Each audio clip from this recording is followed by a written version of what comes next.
Hi guys, binignit tayo ngayon dahil gusto ni Harold kumain ng binignit daw. Okay naman dahil meron din akong hinog na saging na saba.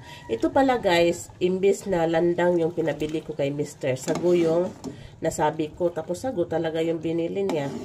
Ayan, sinuko to sa boiling water ng 15 minutes. Tapos in-off ko. Pagkasuko, i-off mo. Tapos takpan.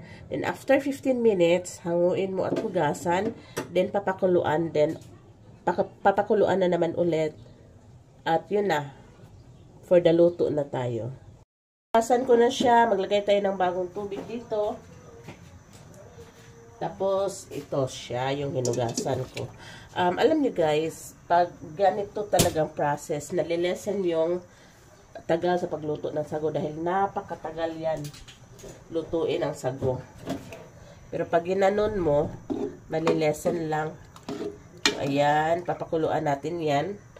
Tapos, yung gagamitin lang natin ay kamote at saka hinog na saging. Ito lang yung sasahog ko.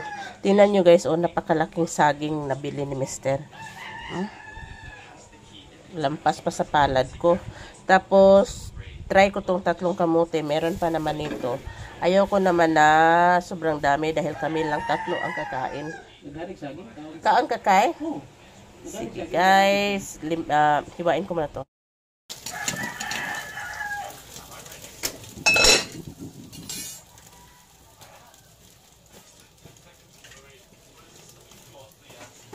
Di ko na nilagyan ng may ano pa naman kami doon, malagkit rice, pero di ko na nilagyan guys dahil si Harold na ay diabetic.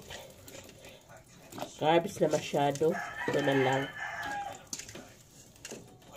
Kamote yung unahin ko dahil ito yung matagal maluto kaysa saging.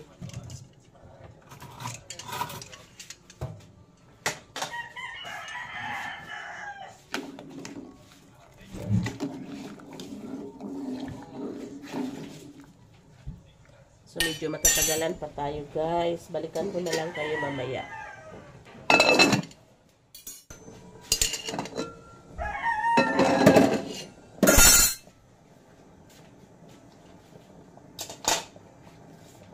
Sunod naman natin tong ating banana.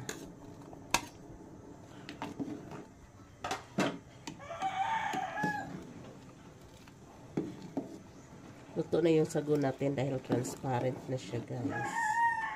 Ang kamuti narudurog na rin. So paluto na to. Mag-prepare na ako sa niyog.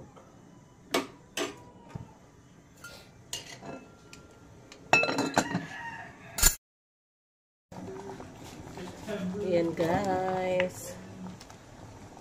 Luto na tong kamuti. Ang saging natin ay paluto na rin. Paluto na talaga. So, yan. Kailangan.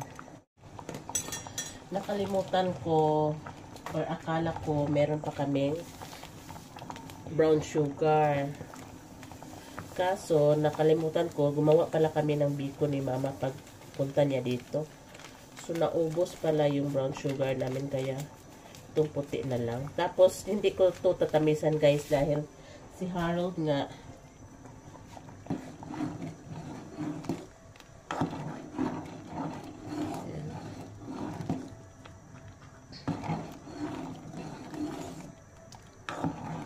tikman natin kung kaya na ba sa tamis.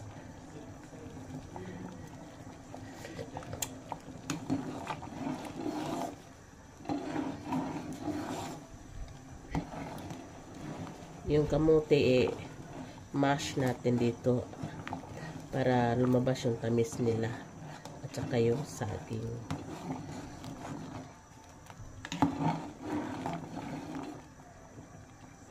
So kulang pa kaunti, no? Dahil ang tabang pa talaga.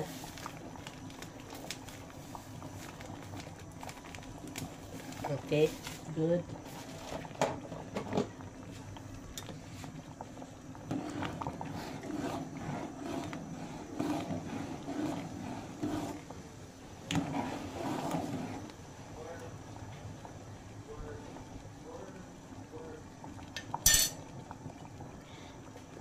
Ilagay na natin itong ating gata.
Yan, tama na yan dahil sabi ni Mother, pag naglagay daw ng gata, pagkakulo, i-off na.